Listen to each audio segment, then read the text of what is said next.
শুভ সকাল বন্ধুরা, তোমাদের সবাইকে স্বাগত জানাই ছোট্ট একটি গ্রামের ছোট্ট একটি পরিবারে। আশা করি তোমরা সবাই অনেক ভালো আছো। তোমাদের ভালোবাসা এবং আশীর্বাদে আমিও কিন্তু ভীষণ ভালো আছি। তো সকাল সকাল আমি আর আমার বোন মিলে চলে এসেছি পার্লারে, কারণ আমরা আজকে এক জায়গায় যাব। আশা করি তোমরা টাইটেল এবং থাম্বনেল থেকে বুঝেই গেছো এতক্ষণে। চলে এসেছি পার্লারের ভেতরে, পুরোটা একটু ফ্ল্যাপ করব। তো সেই জন্য আমার বোন ঘুরে ঘুরে দেখছিল আর বলছিল এই আয়নাটায় দাঁড়ালে নিজেকে কত ছোট মনে হয়, তাই না বল দিতে? আমি বললাম হ্যাঁ ঠিকই বলেছিস। তারপরে আমার এদিকে ফুড ফ্ল্যাপ করতেও বসে গেছে। অনেক দিন ফুড ফ্ল্যাপ করি না, আর আজকে এত পরিমাণে লাগছিল কি বলবো, আমার চোখ দিয়ে জল বেরিয়ে যাচ্ছিল। আমার বোনকে শুধু বলছিলাম দেখ বোন চোখ দিয়ে জল বেরিয়ে গেছে।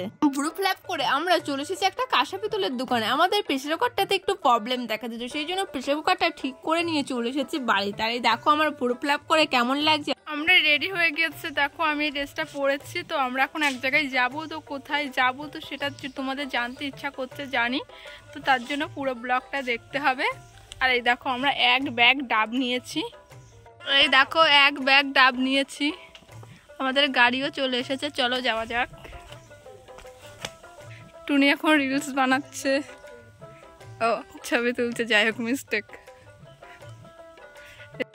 আমাকে কেমন লাগছে অবশ্যই কমেন্ট করে জানিও। এত গরম একটা পাতলা চুড়িদারি পরে আমি কিন্তু ধারে বসবো, আমি কিন্তু ধারে বসবো না, আমি ওই জায়গায় যাবো, আমি ওখানে যাবো, আমি ওখানে যাবো। আমি ওখানে নিয়ে যাবি, বসলা তুই এখানে বস, এদিকে বসবি তুই।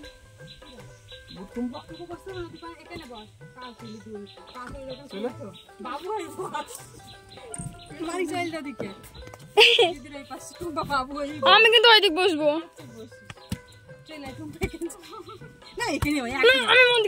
আমাদের গাড়ি ছেড়ে দিয়েছে। এই যে আমি বাবু মেরে বসেছি, নিচে নারকেল আছে বলে নারকেল ডাব। আবার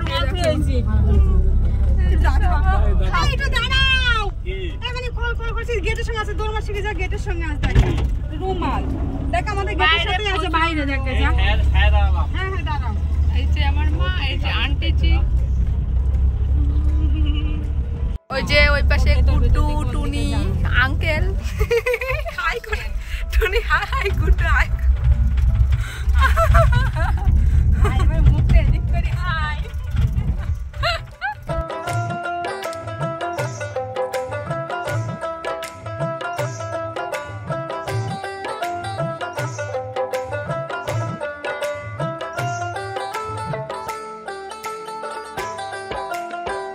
চলে এসেছি আমাদের বাজারে। তো মার কাকিমা ফল মিষ্টি সমস্ত কিছুই নিয়ে নিল। আমরা যাব আজকে আমাদের একটা রিলেটিভের বাড়িতে, একটা অনুষ্ঠান আছে। আচ্ছা তোমরা কি এই শহরটাকে চিনতে পারছো? আচ্ছা বলো তো এটাকে কোন শহর বলে? জানি তোমাদের কমেন্ট করতে অনেকটাই লেট হয়ে যাবে, চলো আমিই বলে দিই। এটা হলো আমাদের কৃষ্ণনগর শহর, আমাদের সবার ভালোবাসার প্রাণের শহর। দেখতে পাচ্ছ কতটা সুন্দর লাগছে আমাদের শহরটা। তোমরা কারা কারা নদীয়া জেলার কৃষ্ণনগর শহর থেকে আমার ভিডিও দেখো সেটা অবশ্যই কমেন্ট করে দিও। কমেন্ট করতে একদম ভুলো না, মানে দেখে এত ভালো লাগছিল তাই আর মিস করিনি, ভিডিওটা করেই নিয়ে।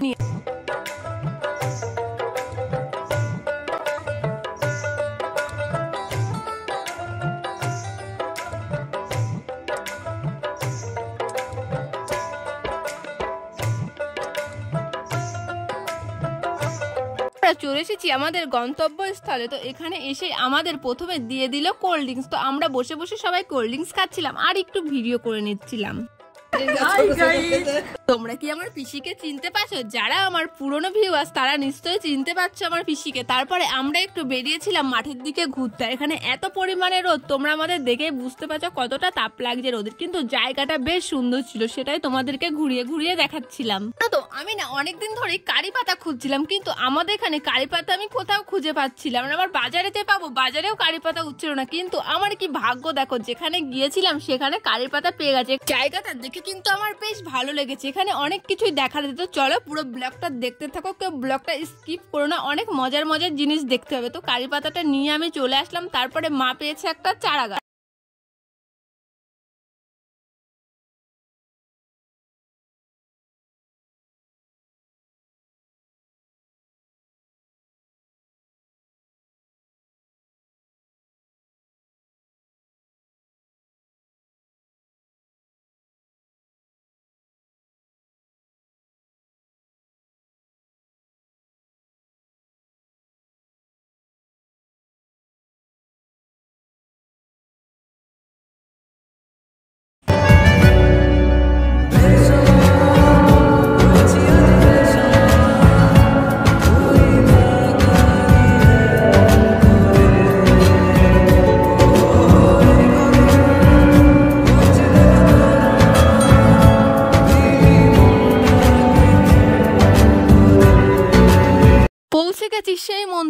মন্দিরটা রয়েছে আমাদের কৃষ্ণনগর শহরে দোগাছি বলে একটা গ্রাম আছে, সেই গ্রামের আশেপাশে সবার সাথে কথা বলে যেটা বুঝেছে মন্দিরটা কিন্তু বহু যুগ আগের পুরনো। এই মন্দিরের ভিতরে একটা ঘট আছে, ঘটের ভিতরেই নাকি লুকিয়ে রয়েছে অনেক না জানা ইতিহাস, যা আমরা কেউ আজ পর্যন্ত জানতে পারি না। তো তার মন্দিরের এখানে চলে আসলাম, এসে প্রথমে একটু নমস্কার করলাম, নিয়ে তারপরে পুরোটা তোমাদের ঘুরিয়ে ঘুরিয়ে আমি দেখাচ্ছিলাম। তো চলো, মন্দিরটা কিন্তু বাইরে থেকে দেখে মনে হবে না এই মন্দিরটা ভিতরে এতটা সুন্দর। আমি বলছি তোমরা একবার হলেও এই মন্দিরটাতে এসো।